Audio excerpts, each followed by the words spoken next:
6번 공격성 수준이 높은 비행 청소년과 관련 있는 요인이 아닌 것은 답부터 보면 4번입니다. 공격성 수준이 높은 비행 청소년과 관련이 없는 요인은 낮은 테스토스테론 수준입니다. 낮은 테스토스테론 수준은요, 일반적으로 공격성 감소와 관련이 있고요. 따라서 공격성이 높은 비행 청소년과는 관련이 적습니다. 만약에 공격성이 높은 비행 청소년인 경우 남성 호르몬인 테스토스테론 수준이 높은 거죠. 따라서 6번 공격성 수준이 높은 비행 청소년과 관련이 있는 요인이 아닌 것은 4번 낮은 테스토스테론 수준입니다.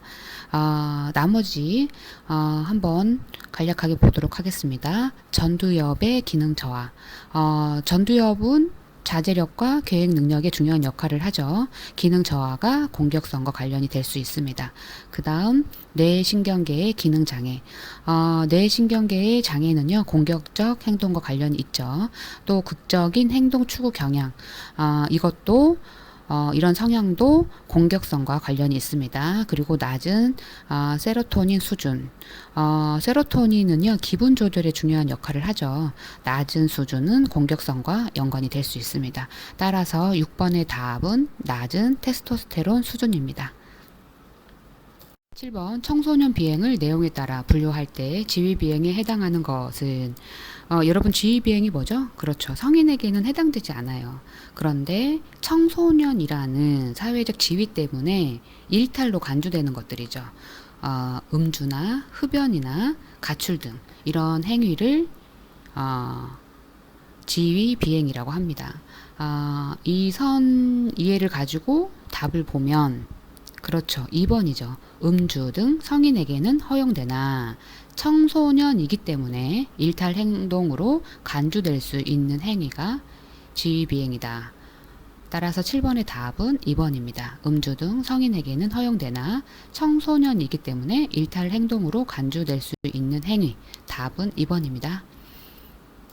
8번 학교폭력 예방 및 대책에 관한 법령상 가해 학생에 대한 우선 출석 정지 조치에 관한 설명으로 옳지 않은 것은 차례차례 읽어보도록 하겠습니다. 1번 가해 학생에 대한 우선 출석 정지를 조치할 수 있는 사람은 교육감이다.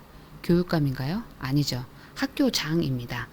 그래서 1번이 옳지 않아서 답은 되겠네요. 나머지들은 다 옳은 설명이니까 한번 읽어보도록 하겠습니다. 2명 이상의 학생이 고의적, 지속적으로 폭력을 행사한 경우 조치할 수 있다.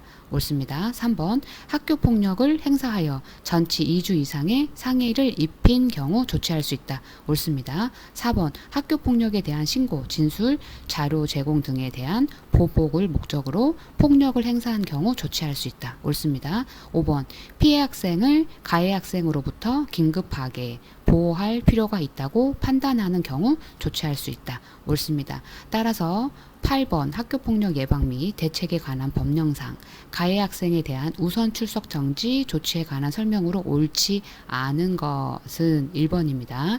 가해 학생에 대한 우선 출석 정지를 조치할 수 있는 사람은 교육감이 아니라 학교장입니다. 9번 사회 정보 처리 모델에서 문제 행동을 보이는 청소년에 관한 설명으로 옳은 것은 주어진 내용을 읽어보면서 설명으로 옳은 것을 골라보고 옳지 않는 부분은 찾아서 수정을 해보도록 하겠습니다. 1번 일반 청소년보다 과거 경험, 특히 즐거운 경험을 잘 기억한다. 즐거운 경험을 잘 기억하지 않고요. 부정적인 경험을 잘 기억합니다. 따라서 1번은 옳지 않습니다. 2번 일반 청소년보다 더 많은 수의 사회적 단서를 이용한다. 여기에서도 옳지 않은 부분이 있는데 더 많은 수의 사회적 단서를 이용하는 게 아니고요. 더 적은 수의 사회적 단서를 이용합니다. 3번 일반 청소년보다 자신이 선택한 반응의 결과를 우호적으로 평가하는 경향이 있다. 맞습니다. 3번 일반 청소년보다 자신이 선택한 반응의 결과를 우호적으로 평가하는 경향이 있습니다. 따라서 9번 사회정보 처리 모델에서 문제 행동을 보이는 청소년에 관한 설명으로 옳은 것은 3번입니다. 4번 사회정보 처리 과정은 사회적 단서의 해석, 적절한 반응, 선택, 행동 등 3단계로 나타난다. 아닙니다. 5단계입니다. 첫 번째가 사회적 단서의 선택적 부호화 단계입니다. 두 번째가 해석 단계고, 세 번째가 가능한 행동 탐색, 네 번째가 반응의 평가와 결정, 다섯 번째가 행동입니다. 따라서 4번은 옳지 않습니다. 3단계가 아니라 5단계입니다. 5번 애매한 상황에서 발생한 부정적 결과의 책임을 자기에게 돌리는 경향이 있다.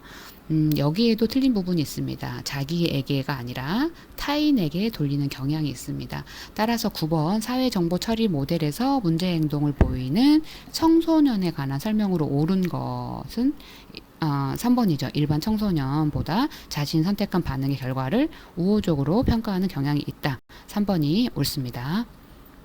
10번 브롬펜 브레너의 생태학적 관점에서 학교폭력의 원인에 관한 설명으로 옳지 않는 것은 브롬펜 브레너의 생태학적 체계 이론은요. 인간의 발달을 사회문화적 관점에서 이해하는 이론이죠.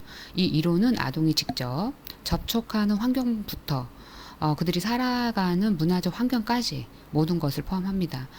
주요 개념으로 미시체계, 중간체계, 외체계, 거시체계, 시간체계가 있는데 우선 미시체계는 아동이 직접 경험하는 환경이죠. 집, 가족, 학교, 또래 친구.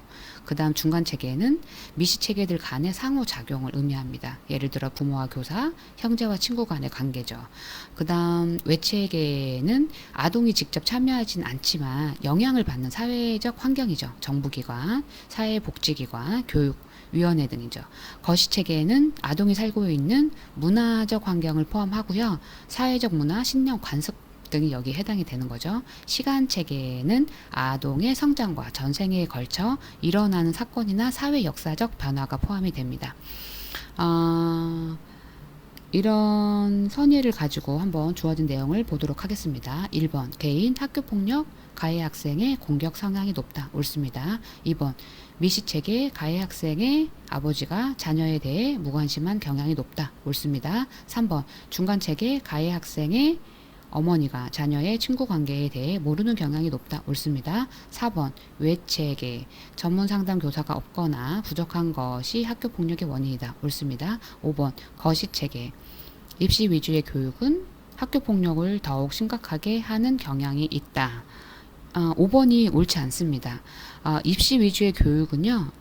거시체계가 아니라 외체계에 해당이 됩니다. 외체계는 아동이 직접 참여하지는 않지만 아동에게 영향을 미치는 사회적 환경이죠. 입시 위주의 교육은 아동이 직접적인 환경은 아니지만요. 사회적인 제도와 정책이죠. 이를 통해 아동의 교육 경험과 발달에 영향을 미칩니다. 따라서 이러한 교육 시스템은요. 외체계의 일환이라고 할 수 있습니다. 따라서 답은 5번입니다.